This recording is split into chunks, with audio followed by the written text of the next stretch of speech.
বাংলাদেশের মানুষের গণতন্ত্রের জন্য রোগ মুক্তি কামনায় হাসপাতালে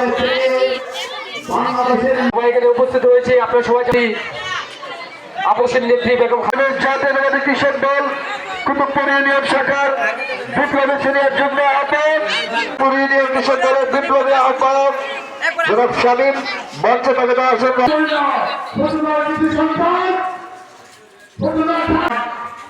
বাংলাদেশের মানুষের গণতন্ত্রের জন্য বাংলাদেশের মানুষের